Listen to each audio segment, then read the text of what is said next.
Marina, morena Marina, você se pintou. Marina, você faça tudo, mas faça um favor. Não pinte esse rosto que eu gosto e que é só meu. Marina, você já é bonita com o que Deus lhe deu. Me aborreci, me zanguei, já não posso falar. E quando me zango, Marina, não sei perdoar. Eu já desculpei tanta coisa, você não arranjava outro igual. Desculpe, Marina morena, mas eu tô demais.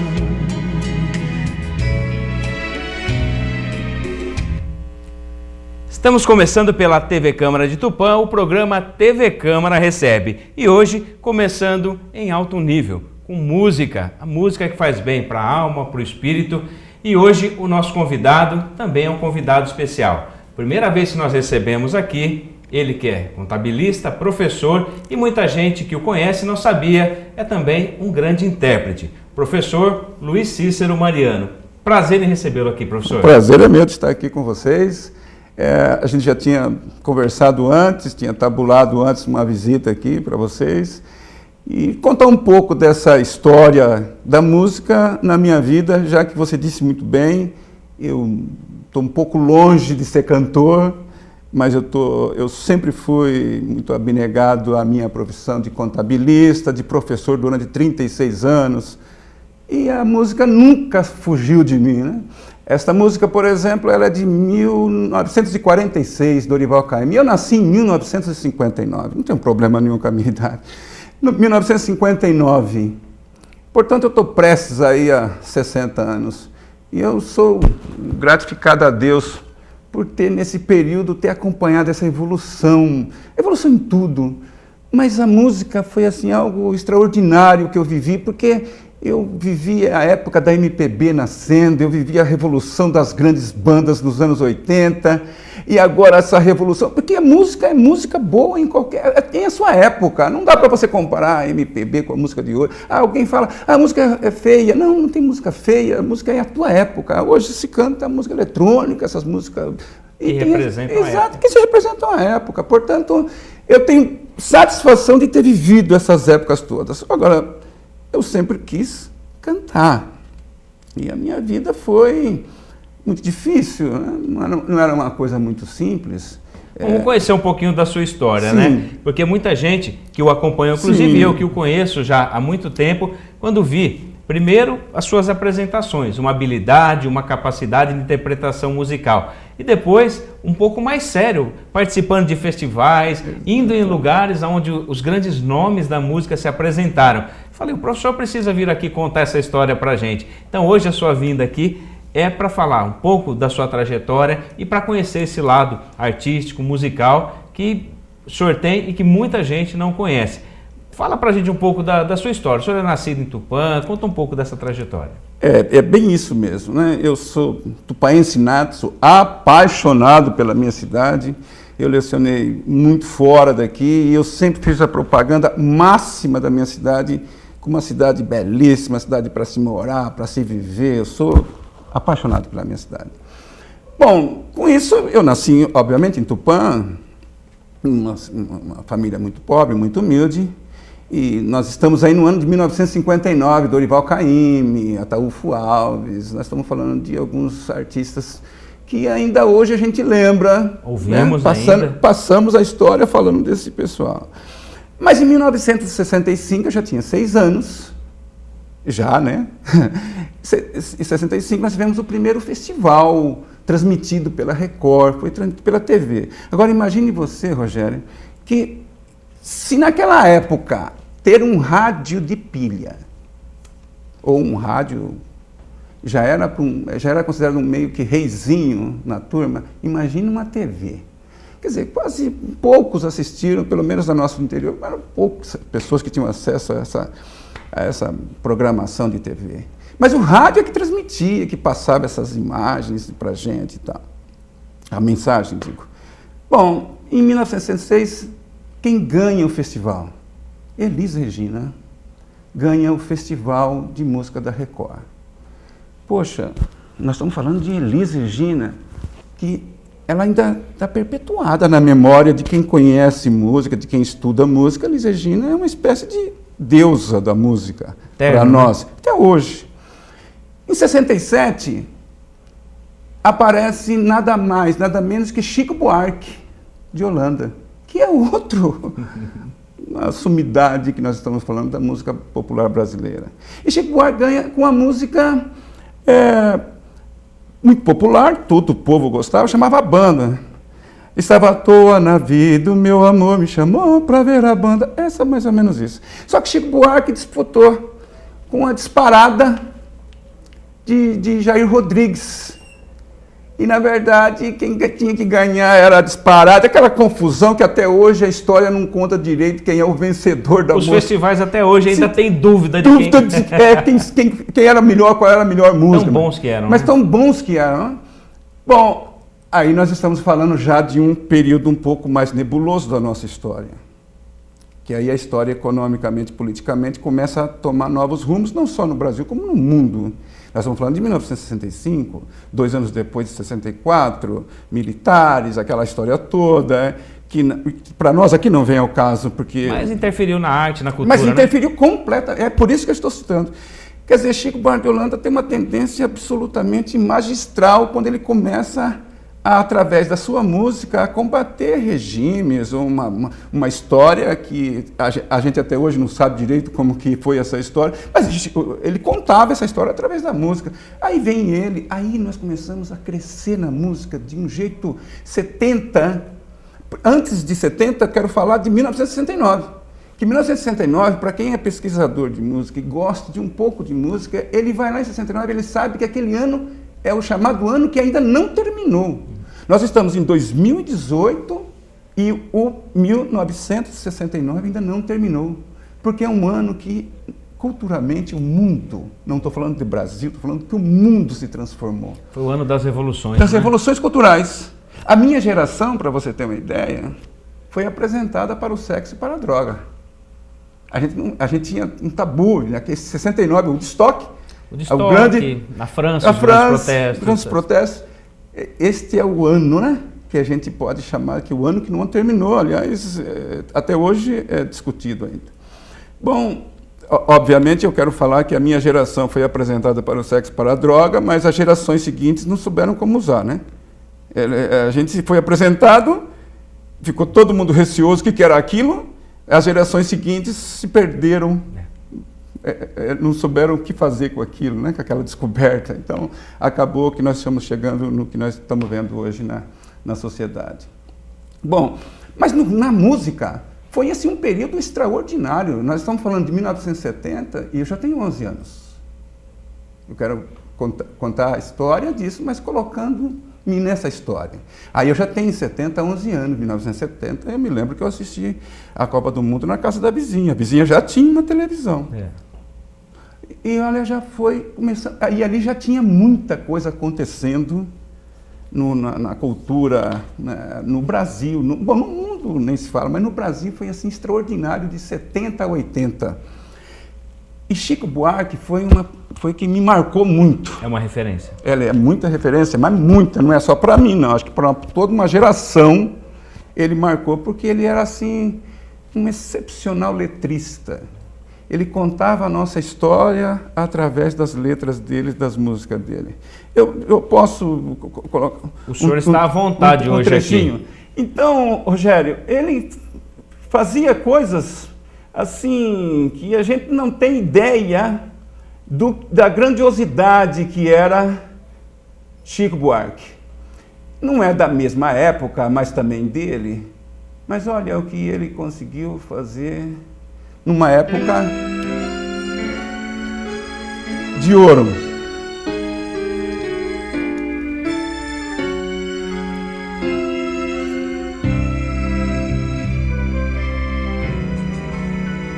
Parece que dizes te amo, Maria. Na fotografia estamos felizes. Te ligo afobada e deixo confissões no gravador. Veja bem, te ligo afobada e deixo confissões no gravador. Não é para uma pessoa comum mesmo escrever alguma coisa. E mais, e musicar dessa forma, tão suave, tão bela, né? Então esse é um pouco de Chico Buarque.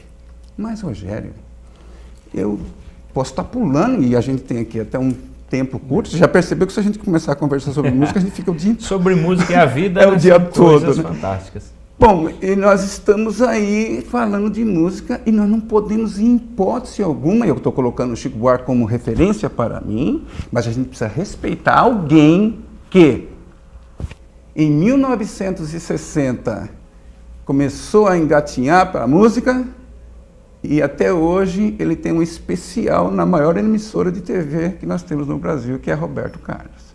Você pode não gostar do Roberto Carlos, mas você precisa respeitar a música do Roberto Carlos, porque ela pulou o tempo. Ela simplesmente atravessou tudo isso que nós estamos comentando aqui e não caiu. É hoje, não né? saiu de moda. Roberto Carlos nos brindou com alguma coisa parecida com isso aqui. E eu estou dizendo parecido com isso porque eu me dou o direito de não imitar Roberto Carlos. E isso é de um tempo que a gente sabe que a nossa história não adianta nem tentar me esquecer. Durante muito tempo em sua vida eu vou viver detalhes tão pequenos entre nós dois. São coisas muito grandes para esquecer e a toda hora vão estar presentes. Você vai ver. Esse é Roberto Carlos, o mesmo que anos depois nos brinda com esta canção. Essa canção, inclusive, fez parte de uma novela. É tema de uma novela. Eu não vou me lembrar agora a novela, porque novela eu realmente não sou de acompanhar muito. Mas é Sereia, uma das mais lindas músicas do Roberto Carlos.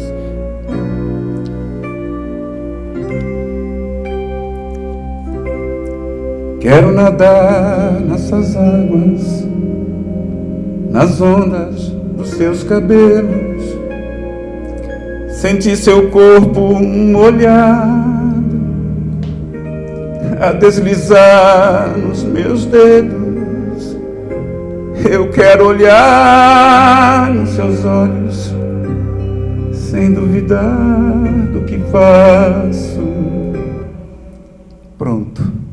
Professor, a gente ouvindo o senhor contar a história e cantar, a gente vê que a música é mais do que uma paixão, né? Pelo ato de cantar, né? A música faz parte da sua vida, com 6 anos, com 11 anos, na adolescência e até hoje, né? Então, cada momento a música esteve presente. Exatamente.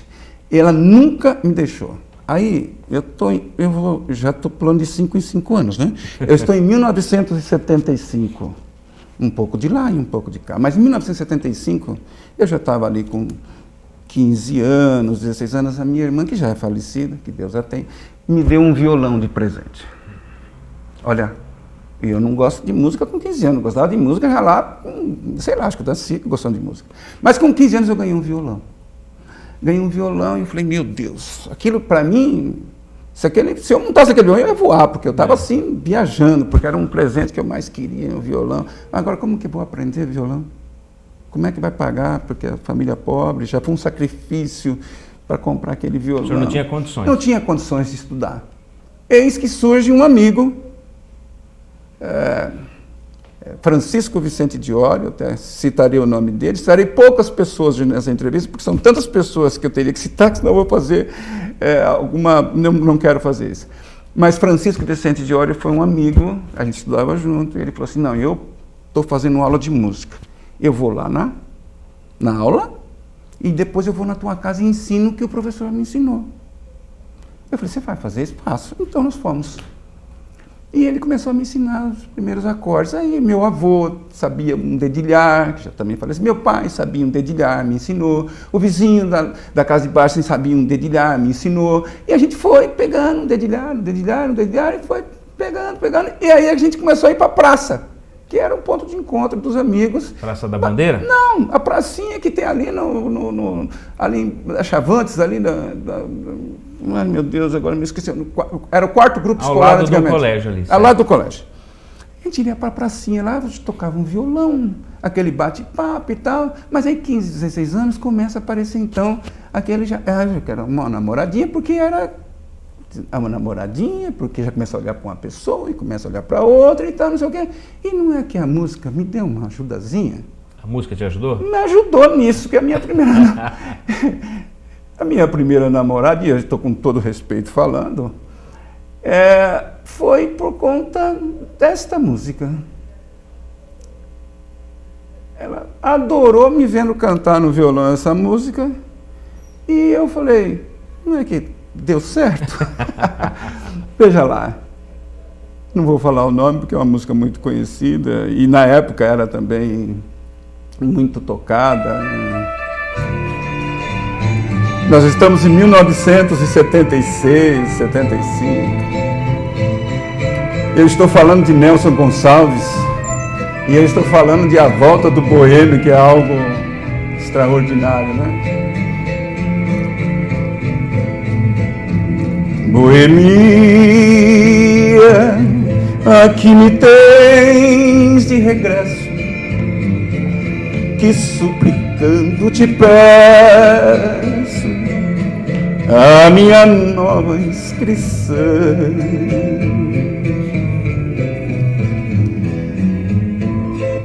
E não é que até a música participou da minha vida aí também? A música deu esse impulso inicial aí. Só não me disse que seria só um começo, porque depois eu me casei com a Ana, que é uma pessoa a quem eu tenho dedicação especial, 35 anos de casado, um beijo para ti. Mas a música na minha vida percorrendo. Vamos lá, 1975, 16, já começa a arrumar as namoradinhas, não sei o quê, e vamos para o grupo jovem da igreja, porque naquela época o nosso ponto de encontro era no grupo jovem da igreja, as igrejas todas aqui em Tupã tinham esses grupos jovens. O mundo fervilhando de coisa nova, o mundo estava explodindo culturalmente, um espetáculo, e eu conheço nada mais, nada menos do que o professor José Lázaro. Alguém que eu tenho assim um carinho especial. E o professor José Lázaro me ensinou algumas músicas, alguns solos no violão. E a coisa, sabe, eu falei, nossa, bom, é a música. E eu estava assim, voltado para a música, vai ser a música e tal. Nicolau Atala, que está em Santos hoje, ele tinha aqui em Tupã o Rotaract, ele era coordenador do Rotaract, um grupo que prestava serviço social. E ele organizou um festival aqui em Tupã, aliás, ele organizou vários eventos culturais. Aliás, a gente sente saudade do Nicolau na questão cultural, porque na época dele isso aqui era muito movimentado. E ele preparou esse festival e eu falei, vamos participar. A gente estava com um grupo da igreja, juntamos uns amigos e vamos lá. E eu me pus a preparar uma música para esse festival. Rogério, pouquíssimas pessoas vão tomar conhecimento hoje, mas sabem que a composição é minha. E a música também é minha. Fez uma Eu fiz uma música, letra e música. E nós defendemos a música nesse festival, no ginásio de esportes. Mas, para completar, que pouquíssimas pessoas também sabem, nós ficamos em segundo lugar. Quer dizer, eu estou falando isso com gratificado, porque eram muitas músicas, não tinham poucas, tipo 500 músicas. Muita gente Participando para separar e para você ficar em segundo. Então a minha música ficou em segundo lugar nesse concurso de música. O ganhador foi José Marcos Beato e família, que eu tenho todo respeito. Eu perdi para uma pessoa espetacular, que era José Marcos Beato e família, que cantavam maravilhosamente bem. E, nossa, para mim aquilo, eu falei, não, é a música. Mas o Beato que trabalhou em rádio. Sim, José Marcos Beato. Eu estou falando José Marcos Beato como se todo mundo conhecesse. Na verdade, ele era gerente de rádio, era pessoa de rádio, uma pessoa boníssima. Ligada à comunicação. Ligada à comunicação. Ele era ligado. O senhor lembra um trechinho dessa música aí? A minha música, eu até estava discutindo em casa com os meus filhos, porque eles falavam, mas eu tenho que lembrar a música. Eu falei, mas filho, já mais tanto tempo. Mas aí eu lembrei um pedacinho, eu vou tentar fazer a capela. Ela tem uma letra boa. Só de ler os evangelhos não te faz correto, te desperta dessa vida, dessa ilusão. Traga os filhos para os teus olhos nesse mundo incerto, corra o risco dessa ilusão. Era mais ou menos assim, essa estrofe que eu me lembro bem. E aí o refrãozinho que todo mundo cantava, e todo mundo no ginásio cantou, porque foram vários dias, né? Participar de uma seletiva e a outra seletiva e tal. Não é dos mares o alerta, nem são as trombetas do mal, nem é para todos o fim, mas o fim de todo mortal. Eu acho que isso chama um pouco a atenção do público. E a gente participou. Eu falei, nossa, então é a música. Ganhamos um prêmio em dinheiro que a gente não tinha visto na vida, o prêmio que nós ganhamos em dinheiro ainda, né? Nosso grupo e tal. Um espetáculo, foi um show. E lotado o ginásio de esportes. Terminamos? Interessante. Não, bom, nós estamos chegando nos anos 80, né? O senhor está contando um pouco dessa história. Quando nós chegamos em 80, aí eu já estou no segundo ano da faculdade. O senhor cursou? Fiz ciências contábeis, primeiramente. Eu fiz técnico em contabilidade no Arthur Fernandes e em seguida fiz ciências contábeis na FACAT. Aí, ciências contábeis, eu já estava na universidade, e a universidade já você já tem um grupo, a sexta-feira que a gente se reunia, a gente já batia um violãozinho ali na cantina da faculdade. Sexta-feira era o dia que mais tinha aula, diferente do que é hoje, que quase ninguém vai na aula. Na sexta-feira, naquela época, todos iam, porque o pessoal que vinha de fora, as aulas eram carregadas na sexta e no sábado, porque a gente tinha aula no sábado até ao meio-dia. Perdão, até 1h. E na sexta-feira o pessoal de fora dormia aqui e a gente ficava ali na cantina até altas horas, tocando e tal, batendo um violão, conversando, enfim. Bom, mas aí chegou a Dona Ana. Sabe, a Dona Ana chegou na minha vida e foi aquele negócio, chegou, para tudo, vamos casar. Dona Ana, sua esposa. É, a minha esposa. Vamos casar, para tudo. E a gente se casou, tivemos 2 filhos, e aí quando você se casa, você precisa pensar, você sabe que música, e até hoje é assim, não é uma coisa que você pode falar assim, olha, eu vou viver disso aí. Alguns até vivem, mas a gente sabe que o sacrifício que é muito sacrificante. Então eu disse, olha, eu estou me formando em contador, já estava trabalhando na área, eu falei, acho que melhor eu deixar a música aqui no paralelo e eu vou cuidar dos meus filhos, e foi o que eu fiz. Aí... Esse período, eu fiquei um período mesmo, eu não aparecia, por isso que as pessoas às vezes falam, mas como você cantando? Eu vi teu vídeo, não sei o quê, tem um amigo que até disse de baixo, falou, eu nunca soube que você cantou, ele me conhece há mais de não sei quantos anos. Eu falei, pois é, acho que eu fiquei um período aí que, na verdade, não saía pra rua para cantar, não ia mais na pracinha, não ia mais no grupo. Quer dizer, mudou, né? Mudou, a vida. O casamento. Bom, do casamento até essa volta, agora que a gente vai falar um pouco, teve então esse ato de aparição pública, de cantar. Mas não longe da música, não. Longe da música, não. Mas de 30 e poucos anos, 35 anos. Mais ou menos por aí. Bom, nós vamos falar disso depois do intervalo, então, que aí a gente vai falar um pouco sobre esse período e conhecer um pouco também depois como a música está fazendo que aí essa ela volta na minha Então vida. tá bom, professor, é um bate-papo muito agradável. Legal. E você de casa que está nos acompanhando, nós estamos recebendo o professor Luiz Cícero Mariano, ele que muita gente o conhece como contabilista, professor, mas que é um intérprete, é um músico, compositor e que está contando pra gente todo esse período da sua vida acompanhado à música e depois a parte musical, que agora ele está também participando de eventos, de festivais. Muito interessante esse nosso bate-papo, daqui a pouco nós voltamos.